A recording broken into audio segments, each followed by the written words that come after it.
Hi everyone, we're going to talk about women's health. This is Jennifer Tyler's presentation that she was not able to give on Tuesday during class, and women's health is not my area of expertise, but we'll do the best we can with it.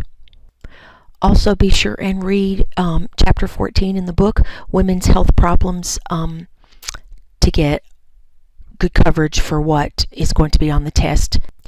After I'm finished with this video, I will post a focus sheet for exam 3.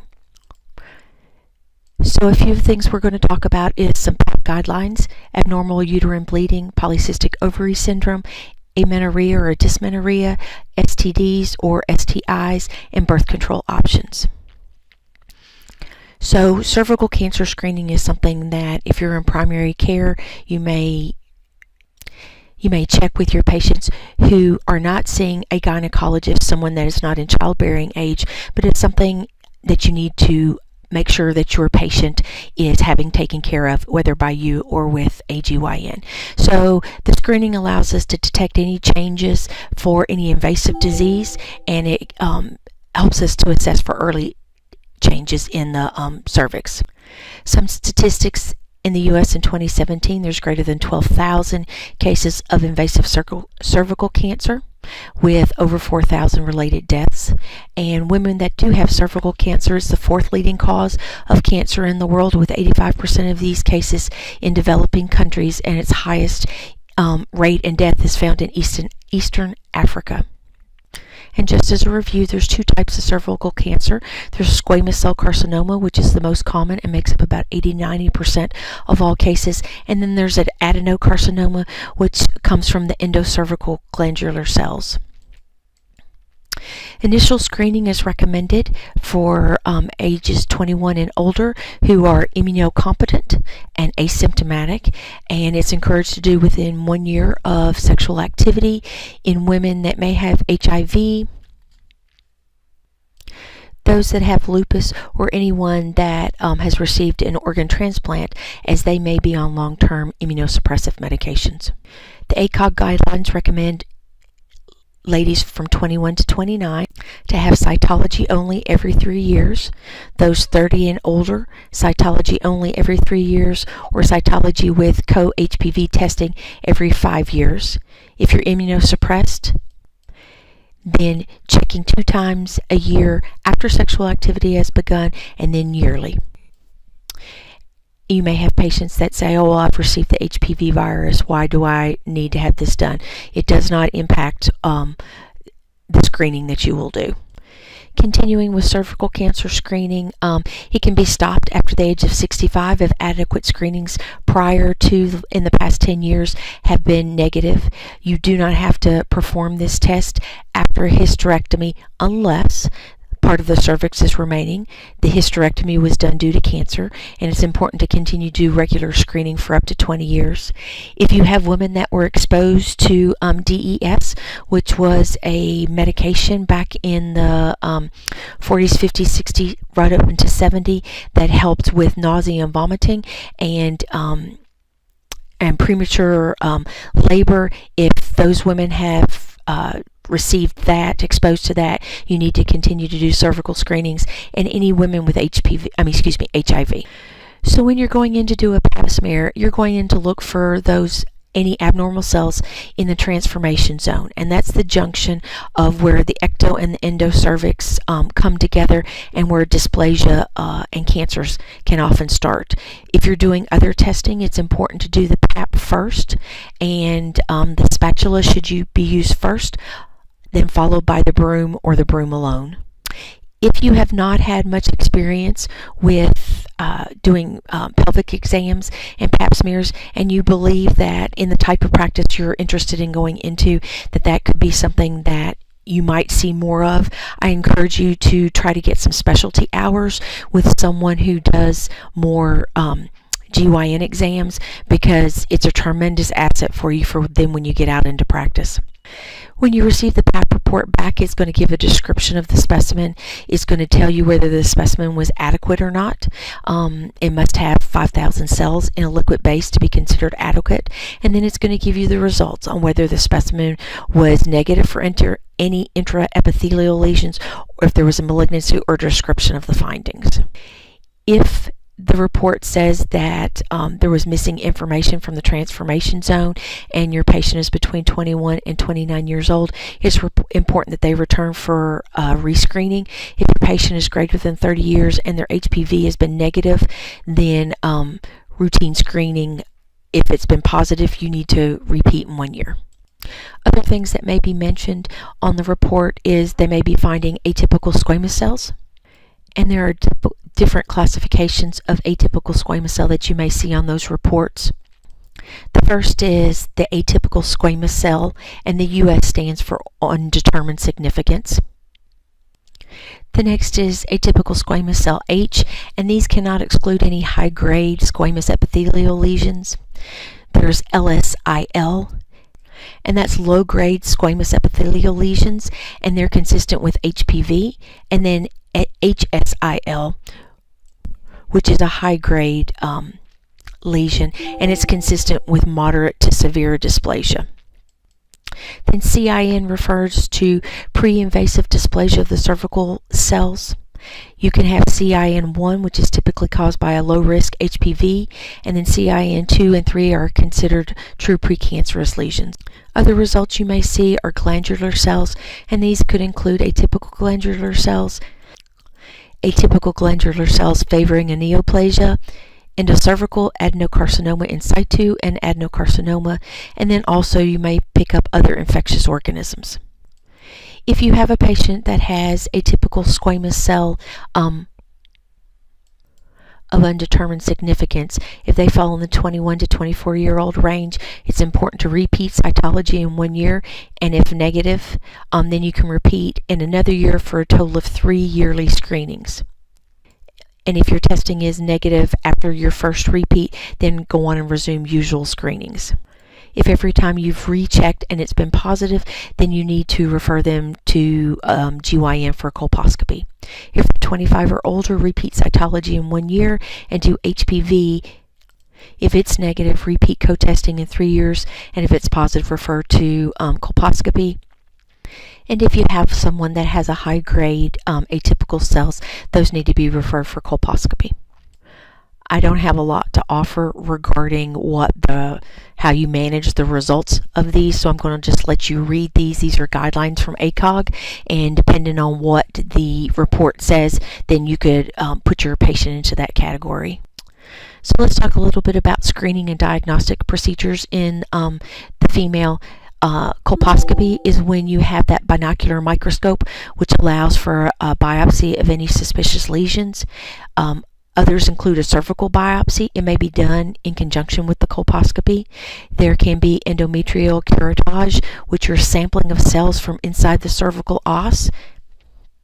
And then there's the endometrial biopsy, which uses a device that forms a vacuum to get a sample. Okay, a little bit of abnormal uterine bleeding. Most periods last anywhere from 4 to 6 days and occur every 24 to 35 days apart, with the blood loss of anywhere from 30 to 800 cc's of blood. So abnormal uterine bleeding is defined as bleeding of abnormal quantity, duration, or schedule, and it can be related to many different factors. It could be local issues, it could be systemic diseases, or it could be medications. There is an acronym that is used called PALM-COAN.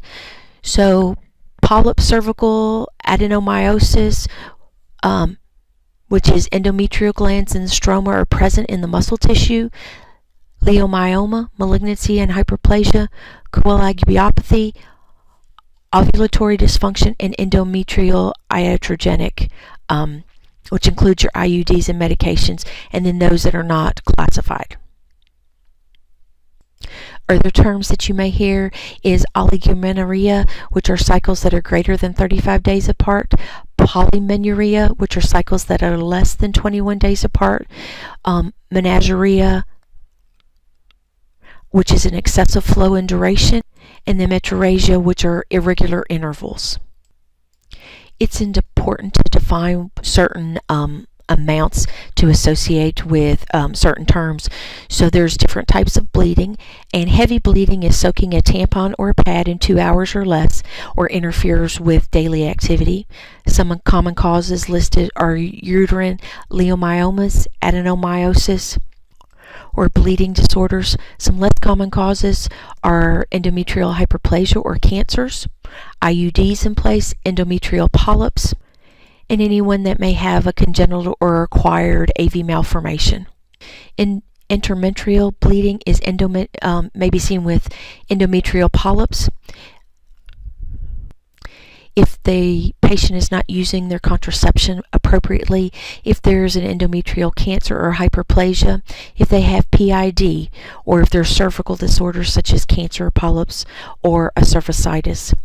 Irregular bleeding is most often associated with ovulatory dysfunction, and this can occur and seen when there's been no cycle for 2 to 3 months, followed by some spotting, or it could be from heavy bleeding.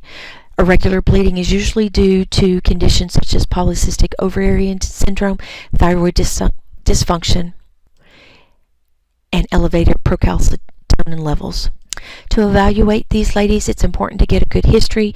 You want to know about their GYN history, menstrual history, sexual history, any contraceptive use, risk factors for endometrial cancer. You want to know about their medical history, if they use blood thinners, if there's been any liver or kidney disease, any family history of bleeding disorders.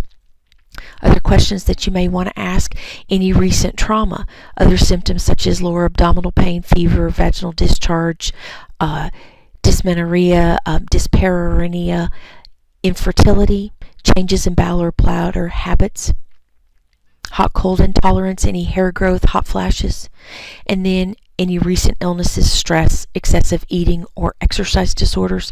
These could all indicate some type of hypothalamic dysfunction. After your history, you're going to want to do an assessment, and that's going to include a pelvic exam.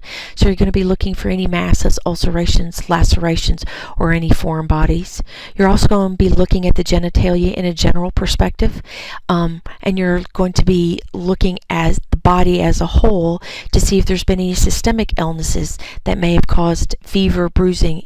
You want to assess for an enlarged thyroid, any evidence of hyperandrogenism, such as hair growth, acne, an enlarged clitoris, male pattern baldness, things like that. Lab tests that you may perform would be an HCG, which is going to be a quantitative and would indicate if the patient could be pregnant. Other labs that you may check would be a CBC to rule out infection or to check for any bleeding disorders or anemia, a TSH, prolactin levels, if your patient is not having any periods, and also if they're having excessive milk production or based on certain medications. You would also want to check androgen levels, FSH and LH, and then also check estrogen levels. Then other lab tests might include your PAP, gonorrhea, chlamydia, if you're doing any bleeding studies, any pelvic imaging, or any endometrial sampling. And then your treatment will be based on what the findings reveal. Next, let's talk about polycystic ovarian syndrome. PCOS affects about 7% of the women worldwide, and it's the most common cause of endocrine issues in women. Some of its components are unusual periods.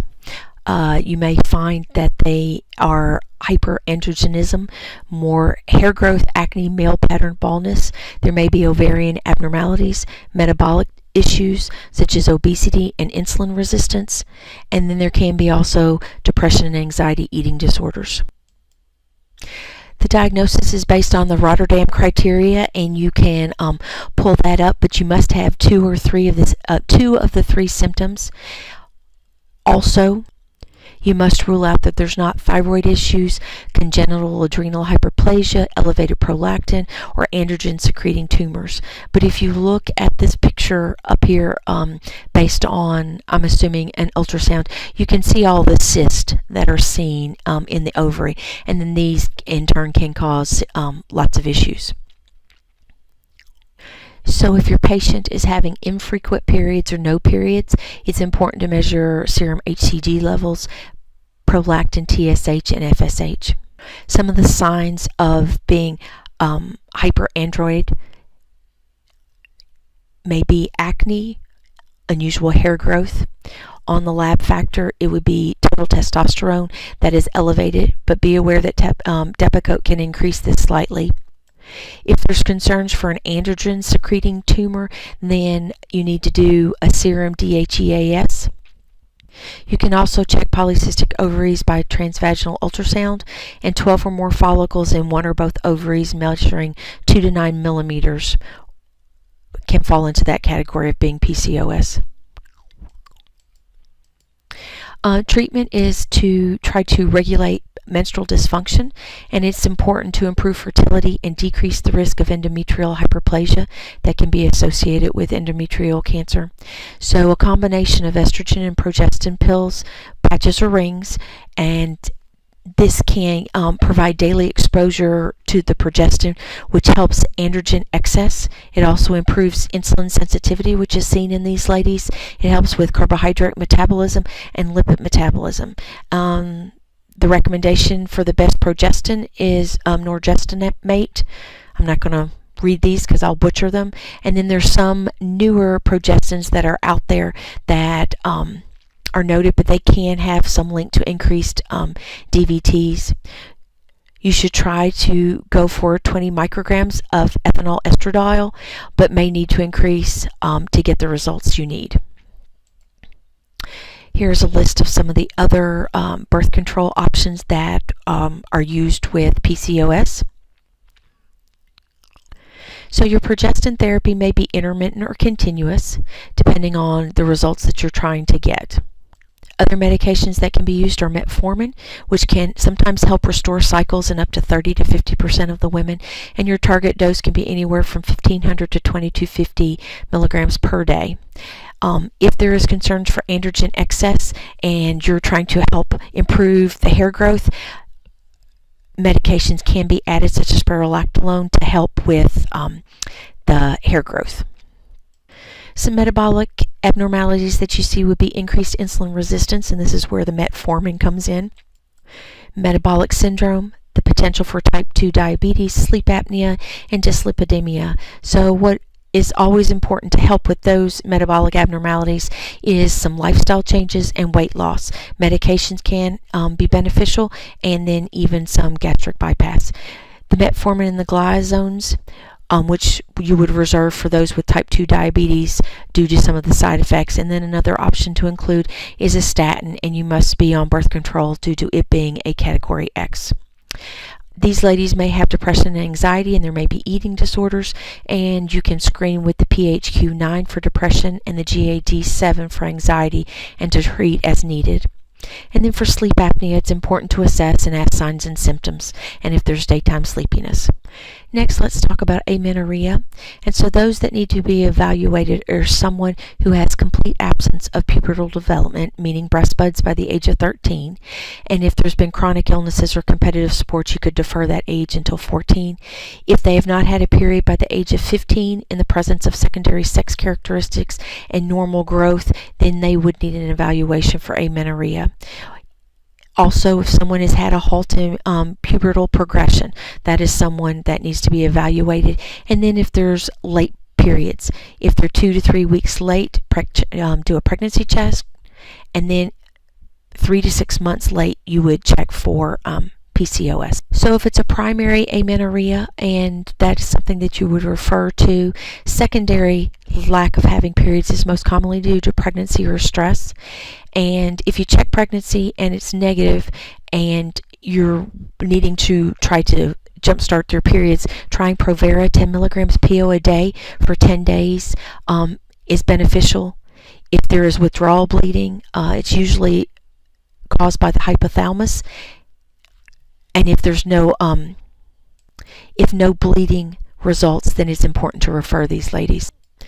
So let's now talk about dysmenorrhea. This is uncomfortable sensations, pain associated with your periods. The first line of defense for that would be something such as an NSAID, naproxen, ibuprofen. If that is not beneficial to the lady, there are some ladies that benefit from being on contraception, as it helps lessen the amount of blood flow and the contractility of the uterus. If you have a patient that NSAIDs are not working on, you could try Ultram. And then if the above measures do not work, it may be necessary to refer for laparoscopy to rule out endometriosis.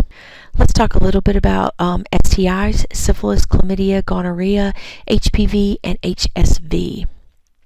The most important thing is prevention, and so that includes abstinence, limited number of partners, protection including condoms, and then vaccinations including HPV and Hep B and Hep A. Guidelines for testing. When you are assessing your patient, of course you want to get a good sexual history. Partners with men, women, or both. Are they the number of partners monogamous? Sexual practices, pregnancy prevention, STDs, any history of STDs with the patient or the patient's partner. Do they have a history of HIV or hepatitis? When you're screening for STDs, STIs in adolescents, checking for chlamydia annually for all sexually active females less than or equal to 25 years old, and gentlemen is based on risk factors. For gonorrhea, you would assess annually for all females less than 25, and men also based on risk factors. HIV screening should be discussed and offered to all adolescents. So for the screening of asymptomatic adolescents, for syphilis, trichomonas, BV, HSV, HPV, HAV, and HBV is not recommended. However, if you have adolescents men having sex with men, that's what MSM means, or you have pregnant adolescents, those should be screened for syphilis. And then cervical cancer screening should begin at age 21. So here are some pictures of syphilis. You can see on this first one that it's a primary syphilis and there's a chancre sore. This one's here on the edge of the penis, and I'm assuming this one is here on the labia. Secondary syphilis can have a skin rash, and then tertiary syphilis, this is a perforated palate in a little one. So you can see the extent that this disease can have.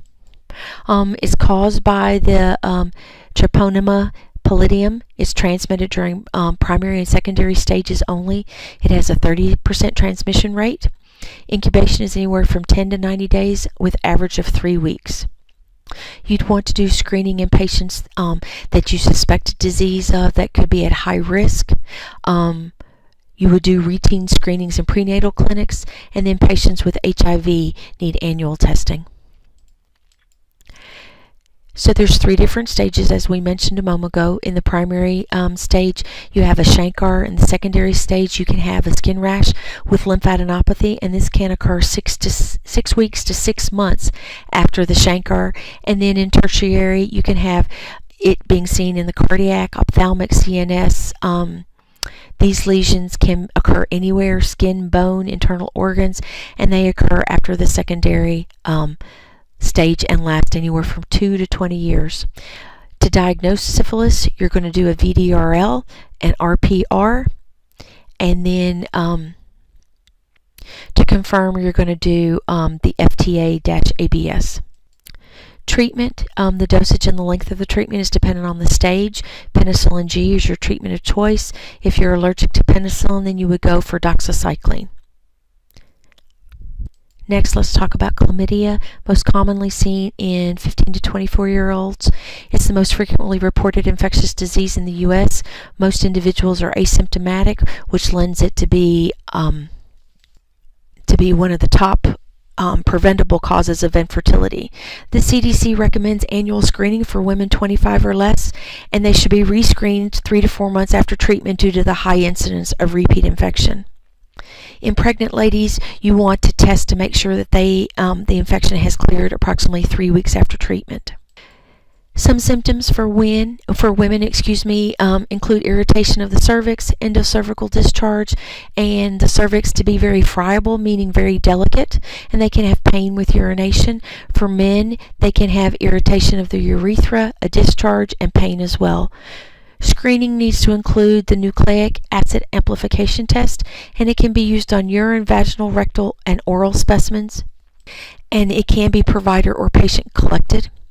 Complications of chlamydia can be infertility at about 20%, PID at 40%, ectopic pregnancies, and then we can have some congenital perinatal infections. Treatment is going to include zithromycin or Zithromax, 1 gram PO for 1 dose, that's the preferred method, or doxycycline, 100 milligrams BID for 7 days. If you're treating during pregnancy, you're going to treat with Zithromax or Amoxil. It's important to avoid intercourse during treatment and up to 7 days after completion of treatment. Let's go on and end this, and we will come back and finish things up and talk about gonorrhea.